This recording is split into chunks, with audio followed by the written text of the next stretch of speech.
Good afternoon. Good afternoon, everyone. Welcome back to a new edition of the Quarantine Concert Series. I'm your host, Kabir Segal. This is show number 25 in, I think, 22 days. So we've been at this every single day, broadcasting at 10 p.m. Eastern every night. And on the weekends, we do special matinee performances, 3 p.m. Eastern, in addition, during the weekends. I have timed these matinees because my parents are sleeping upstairs. I'm broadcasting you live from Atlanta. They're sleeping upstairs, so it's their siesta time. And we always love to do siesta shows because so many new people get to learn about this broadcast. We don't just have the evening performance, we now have the afternoon performance. And so I really want to just kind of share, for those of you tuning in for the first time, what are we doing? Obviously, we're going through an international emergency with the pandemic. We're practicing physical distancing. I don't like to call it social distancing because we're still social over the internet. We're still social over online tools. But so many people in the creative economy, artists, producers, engineers, anyone connected to live events have had their way of life severely altered because all the gigs have been canceled. So musicians are, I think a lot of artists are having a difficult time. And so if you know someone in the creative economy, please reach out to them, check out their music, buy their music, subscribe to the music. It's now's the time.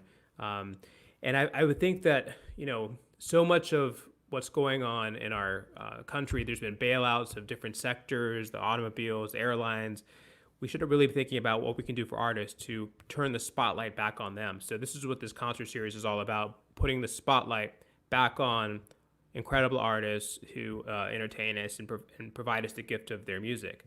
So with that, that's sort of about the project. And number two, where can you find us online? We're broadcasting everywhere.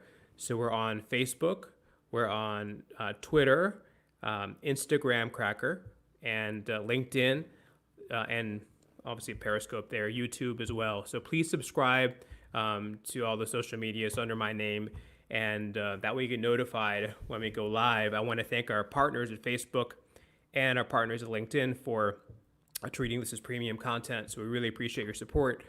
And it really matters that these big companies are supporting artists in these broadcasts.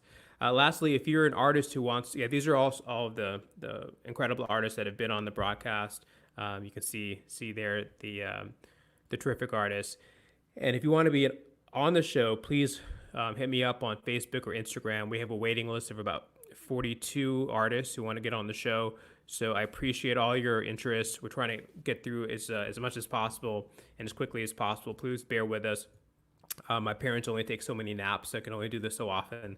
And so thanks for your patience. And, with that, I want to bring in the guest today. I got to tell you, we've done a lot of these shows, but some of my favorite music is about what we're about to hear. I love this musician's music. He is a virtuoso.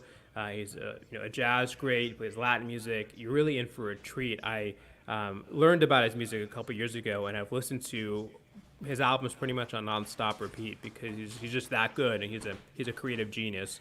So I want to welcome to the show César Orozco. Hola. Hola. Hi, So, Kabir. Thank you so much. yeah, my pleasure. Tell me first, how has the pandemic affected you? How has it affected you with your gigs? Has there been cancellations? Talk to me about what you're going through. Yeah, well, of course, all my gigs that I had were canceled. I actually had a very important tour to Europe with Jorge Glenn, the cuatro player. That of course the tour was going to be from March 17th to March the 20th. So of course, in the middle of this pandemic and all this craziness, the tour had to be canceled for the safety of everyone, for our safety and for the safety of the audience. And also we had, besides that, was the issue with the flights that were canceled to Europe. And well, of course, all the gigs that I had scheduled already in April and even further so far are canceled. So it's a really hard time for all of us. I'm a music teacher in a school, so the classes are still are canceled also. but we are trying to work from home, doing all this kind of remote teaching for the kids, which is it's very difficult for everyone, for us as a teachers and for the kids also. We I think we have never experienced something like this before, so we are all dealing with this. And at home, especially, we I need to say this: everything is okay now, but unfortunately, my wife got positive on the virus about 2 weeks ago. She never had very strong symptoms, thanks God. But well, it knocked my door. You know, the door of my house. This craziness, very close. She just stay at home. As I said, it was not very. The symptoms were not very bad. But yeah, it came home. So we had to, of course, to take a lot of measures at home and self-insulate for her and for everyone, because maybe I got it too. I didn't have also many bad symptoms, but I lost my sense of smell and taste for a week. So I think I got it, but that was the only thing I had. I didn't have too much. I didn't have many other things, and well, besides that, I think I have taken the time to play a lot the piano, to do some arrangements, to compose some music. I think in the middle of the bad things that are happening around, the good thing is I've been playing more than I actually can do at home. I'm practicing because my life normally is very crazy. So that's the good part, you know. But I know it's been a difficult time right now for everyone. But as I always say, the music saves us. Well said. Yeah, and I'm sorry with what you're going through. I didn't know that. And it Yeah, seems I didn't want to say too much and not even post anything, but yeah, now that we are talking about this and you asked me about how the pandemic has affected me and my family, so I think it was important to say, and also maybe because there are many people that are scared about this, and okay, I know there are reasons to be scared, but also you need to know that not most of people that get the virus don't go very sick. yeah. You Well need you said. just I think it's important to share because that reduces the stigma, oh and yes, of course. and it sort of normalizes that it's many people are getting this thing and it's not Oh a death yes, sentence. yes. It's unfortunate, but I'm so glad that you're doing okay and your wife's doing okay and your Yeah, yeah, family's yeah. We are all feeling okay better. now, and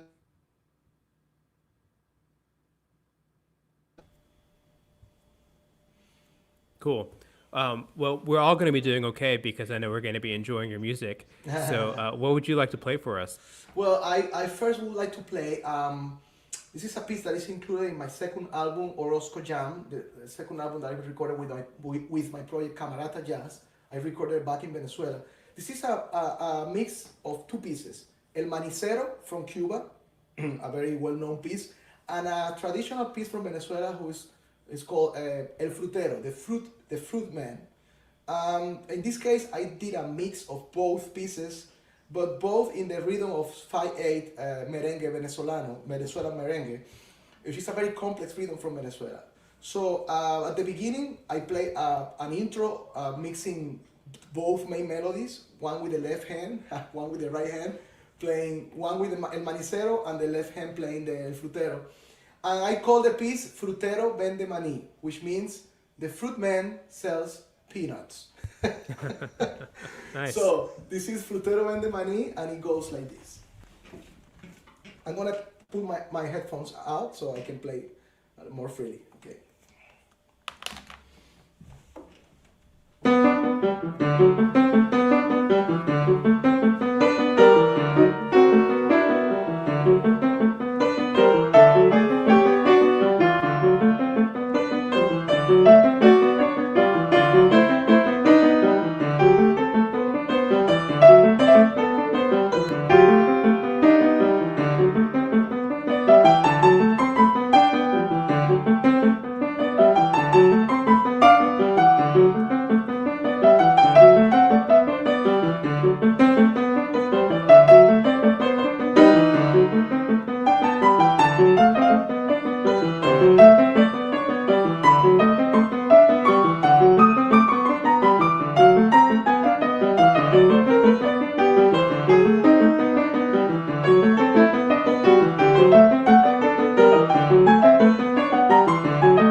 Thank you. Thank you so much.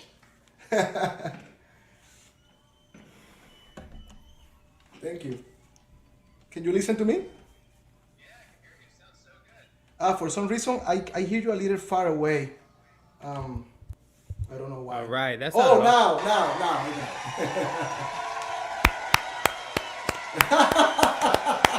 I can hear the clapping.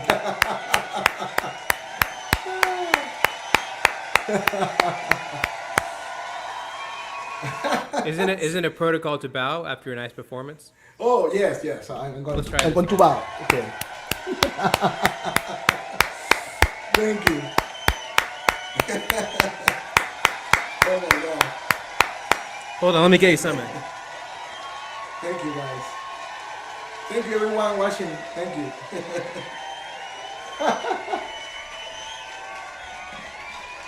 These are for you. This is so funny.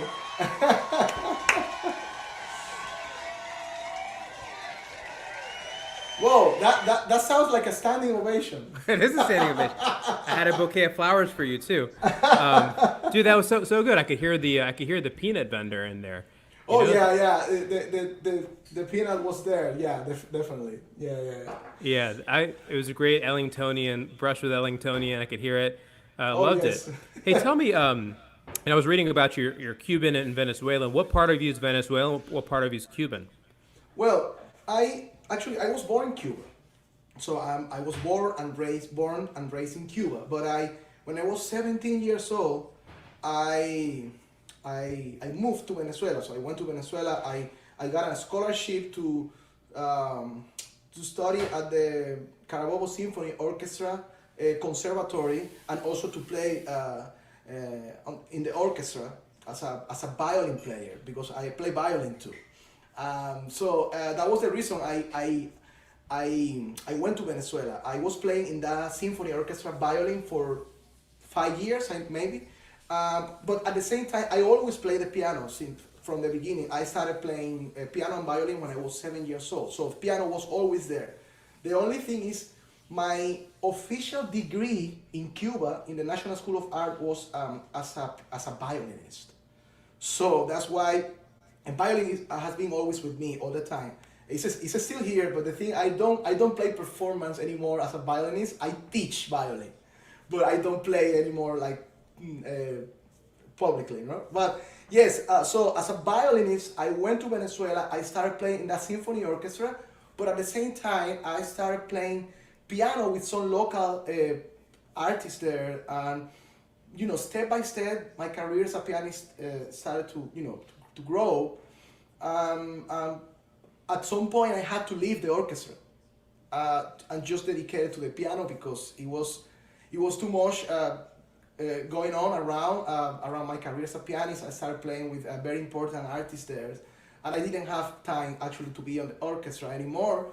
So then I moved, because that was not in Caracas. That was in a city called Valencia, which is 2 hours from Caracas. And then I moved to Caracas, and that was when actually I started doing my own albums, and like growing up a little more my career, and until I came to the States. I got it. Well, you might have a dual heritage, but the Venezuelans are saying we Venezuelans have adopted him as our very own. So Daisy, she's saying you're 100% Venezuelan now. So yeah. Oh yeah, well, I actually officially became Venezuelan citizen after 10 years there, and actually I got married with a Venezuelan. I have two daughters who are, of course, Venezuelan. They were born in Caracas. So I became officially Venezuelan citizen. But Venezuela was already in my heart for a long time before I became citizen. I was playing Venezuelan music a lot, almost since I arrived in the country, and that's what I'm doing. Yeah, I'm still mixing my, both cultures, the Cuban and Venezuela. In my playing, you can hear that in my compositions, in my arranging style, but also jazz has been always there, or even from my time at the beginning when I started at school in Cuba. I started listening to like jazz recording, Latin jazz, Hmm. and that's the other influence that has been a part of my background for many years. Got it. I mean, I'd love to talk about some of your recordings and collaborations, but why don't we hear another song first? Oh yes, I would like to play a song that I dedicated to my it's one of my compositions. I dedicated to my daughter Leah. This is the youngest one. It's called Jobo. Jobo is not her name. Her name is Leah, as I said, but this is a nickname that my older daughter put for her. Jobo. I composed this piece and I included for my third album with Camarata Jazz, with No Limits for Tumbao, and I hope you like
Thank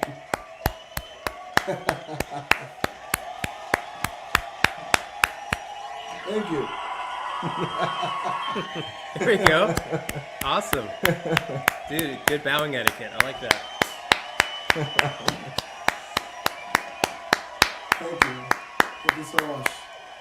You're a very, very well trained crowd. Watch this. Ready? And see that? They stop on. Oh my God, that was good. Yeah, see? We've been doing that. By show number 30, they're going to have it down. I want to talk a little bit. That was beautiful. I want to Thank you talk so about much. your collaborations. I know you have a jazz band, and that's sort of one of your main bands. But I want to talk also about your recent collaborations and your long collaborations with Jorge Glem. Tell me about working with him and your last album, String Wise. Oh wow, yeah. Well, Jorge Glenn. First of all, he's one of my best friends, but also he's for me one of the most extraordinary musicians of the world. For me, Jorge is a cuatro player. For those who are not familiar, I'm talking about the Venezuelan cuatro, because remember that there is a Puerto Rican cuatro too, which is completely different, and the sound is different too. The Puerto Rican cuatro sounds a little actually similar to the Cuban tres, right? But this is a completely different instrument. The Venezuelan cuatro is a four-string instrument. That's why it's called cuatro.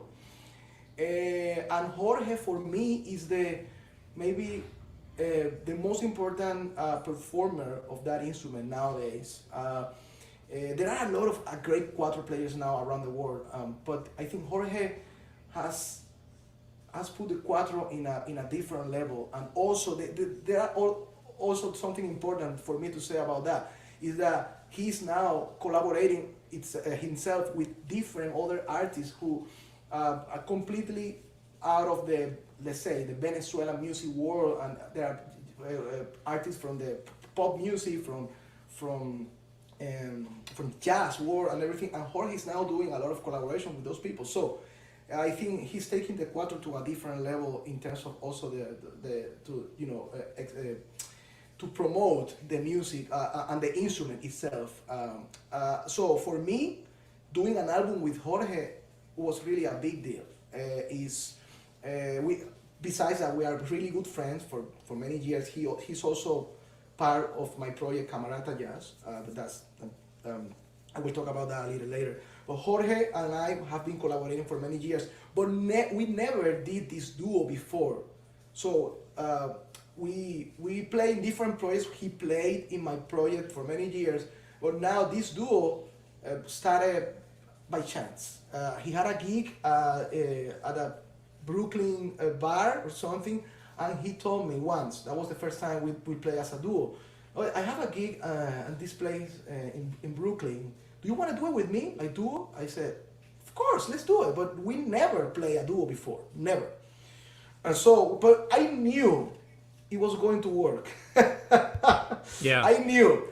So we got there, we started playing, and suddenly we had the repertoire. So Yeah. we didn't know we had it, but we had a repertoire. So we started playing even music that we love from other artists, like covers, and then of course Venezuelan music that we both knew very well, and so that it happened.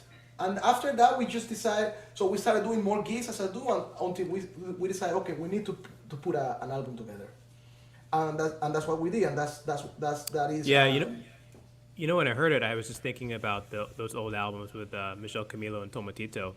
Oh. You know, those collaborating. I was like, it was on that level, if not higher. Just when you think about piano and a string instrument together, that's the first thing I think about those collaborations. Oh yes, because those albums by Michel Camilo, which is one of my also strongest influences. Mostly at the beginning when I started experimenting with jazz and Latin jazz, Michel was one of my main influences. Mm-hmm. But the thing is, the difference with this, with the cuatro, is that cuatro is not only as for now, it was known for, or little known as an instrument for doing accompaniment, just accompaniment. Yeah. But in this case now, Jorge is using the cuatro as a percussion instrument, as a melodic instrument, a harmonic instrument, of course, and there are so many different elements, and the repertoire is super. Like we play music from Sting, we Yeah. play music from Duke Ellington. We Take the A so train. take the A train. Yeah, Which you shouldn't be. Which you should not be doing these days. We need to be quarantined. Right. exactly. Yeah. Don't take the A train. Exactly. We need to update it. Yes, yes, yes. Cool. So It was fantastic doing that album and playing with Jorge alive. I was telling you before we go online that the last concert I played actually before this craziness, all this was with him at the Pregones Theater. It was so much fun. yeah. I can't wait to come back to play, man. Yeah. I hear you. Alive, I mean, because I'm playing right now. No, I hear you, but I can't wait to see you live. What would you like to play next?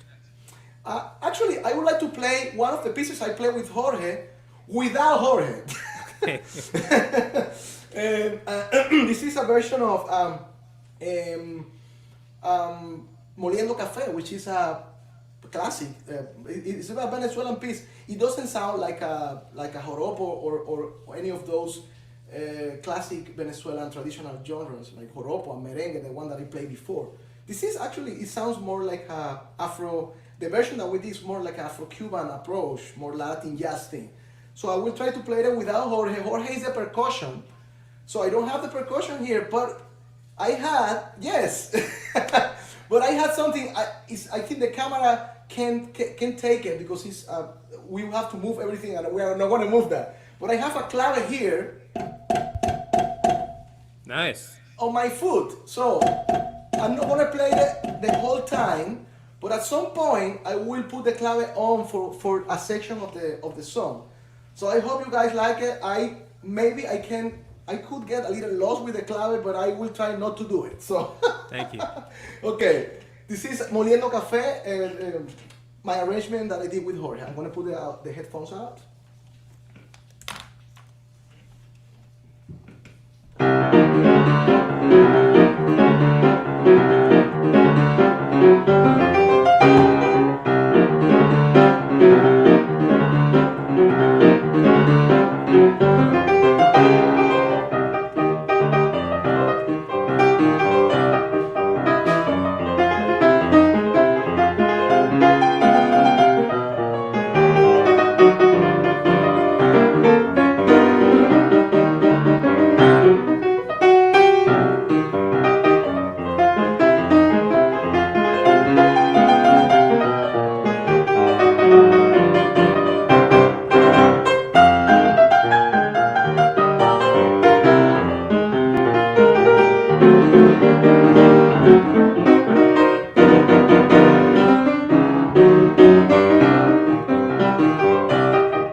The audience is getting crazy. Oh, thank you.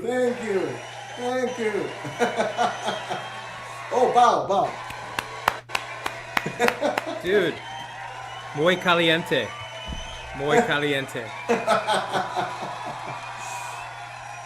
Thank you, man. That was awesome. The Now closing the audience, yeah. dude, I love that. I can control the audience like you control the keys. That was amazing. What a genius and virtuosic performance. I mean, I kind of want to share some of the love that's coming here. I mean, we have some Fingers Are on Fire, Caliente from Daisy, who's from Venezuela, and then we have some Bravo. So you're getting a lot of love. A couple questions coming in.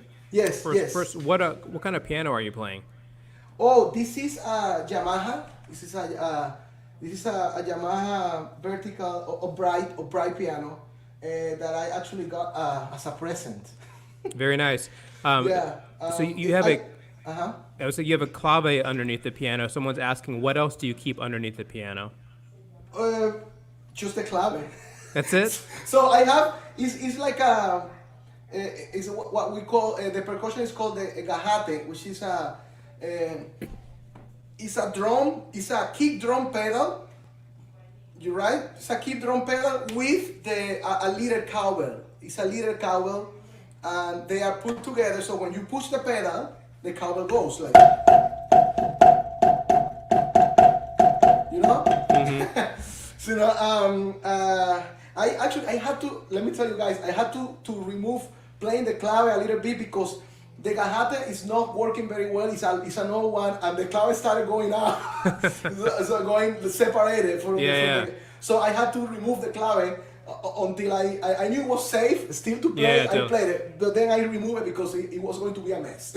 Yeah, I have trouble with one rhythm, and you had like 7 going on. So yeah, because I'm doing the bass and yeah, exactly. This bass, thing. the clave, and the top. Yeah, it took me a lot. So, someone else is asking, do you keep any sheet music in your piano bench? Oh yes. What's in the piano bench? Okay, let me see. What do you keep in there? I have. Well, we have teachers here at home. We have this. What? Oh, see. So Home concert. That's the thing. That's you see how they live. These artists they keep dolls in their piano benches. Yeah, I had this also, but I put it. I had actually outside. This is one of the things that I keep. This is the Bach Prelude and Fugue. Okay. Always good to have that around. Yes. Yeah, this is important for us if you're a pianist. I have this pentatonic scales for jazz improvisation. I have these. I have also good. Yes, I have. This is also important. I have this. This is for violin, but this is for my wife. Yeah, so it's a hodgepodge. Yes. Is there any food in there? Any food in there? Any what? Any food? No. Comida. No, no, so far. So I have many things. Okay. There are a lot of violin books here because we are both teachers, and my wife plays violin, right. So she's. Yeah, so I have so many things. I hear you. Tell me about your other jazz program, your jazz band that you tour with. Camerata Jazz. Oh yes, Camerata is let's say this is my main project since 2006. I started it in Venezuela. With actually Jorge was one of the founders of the group. He started from the beginning with me. It was cuatro bass, which is Rodner Padilla, which is still my bass player. He lives in Miami, but we still collaborate together. He just recorded in my last album, that is the one that I told you a few months ago. I still need to do the mix. I haven't done the mix yet. I need to take care of that, but with this situation, it's a little bit difficult. But Ronald Padilla was also from the beginning with me on bass. He's a Grammy winner, a Latin Grammy winner, and Grammy nominee artist. He's amazing. Jorge Ronner Padilla. And then we had the percussionist by that time was Vladimir Quintero, which is the conga player of a group. I don't know if you know about Guaco. I do, yeah. Yeah, Guaco is I was pianist for Guaco for 2 years, by the way. Vladimir is the current conga player of Guaco, he was in my group too. And the drummer, I used to have two drummers. The first one, Carlos Romero, who also is a classical percussionist from orchestra, and Euro Zambrano, which is nowadays, he lives in Los Angeles, in LA, and he's actually the percussionist of Stevie Wonder. Yeah, he was my drummer too. So I started with that quintet in 2006. We played a lot of gigs in Venezuela, and with the album, the first tune I played, Frutero Vende Maní, is included in the second album that I played with. I recorded with those guys, and that album got one for best instrumental vocal album in Cuba Disco 2012. Nice. Yeah, it's been a while playing with that project and with that approach of mixing. That's what Camarata does. Is mixing Venezuelan and Cuban traditional music with jazz. Brilliant. So we do other things. We do actually things with flamenco. I have also a song which is like a tango from Argentina, mixed with some Cubano, so with Cuban song. So we do a lot of stuff. But basically, the main thing is Venezuelan and Cuban traditional music mixed with jazz. And yeah, I've been doing that for already a number of years. Yeah. Yeah. So for those of you watching home, check out Cesar's website for the latest updates on his music. Subscribe to his music on Spotify, buy his albums if you can. He's an incredible artist. He's absolutely dynamite. Just a brilliant musician, composer, arranger, violinist, educator. He can pack many things into his piano bench, many skills. So that was an important one. Yeah, see, very resourceful. What would you like to end your performance with today? Yeah, I would like to play actually a Venezuelan joropo, which is they call pajarillo. Pajarillo is one of the many different kinds of joropos that they have there. It's basically the name of it's a joropo, but the name specifically about call it pajarillo is because the harmonic cycle, which is very is root fourth minor four 5. So every and the accent of the bass, which is 1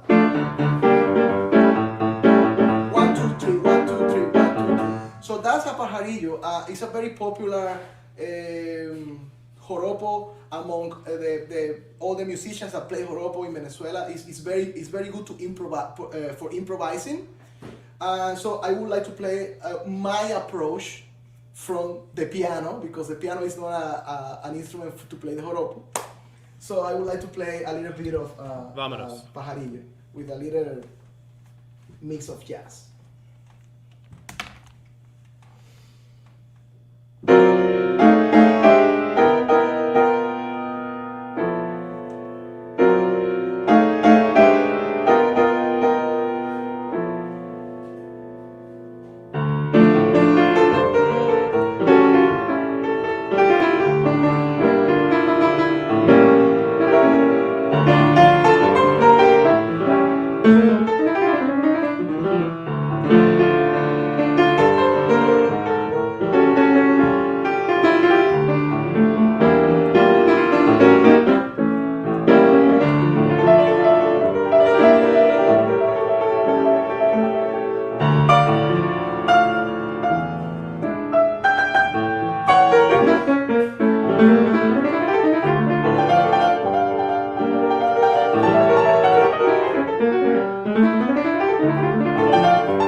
Thank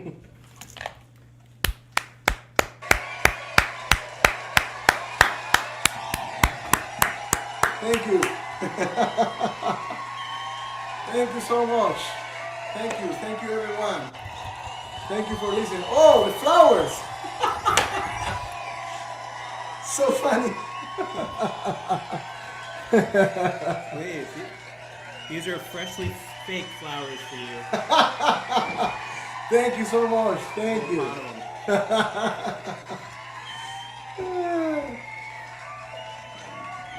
Yeah, we have flowers and everything. I have everything, man. Thank you so much, Camille. Thank you so much. I really appreciate it. Thank you, everyone. Wow.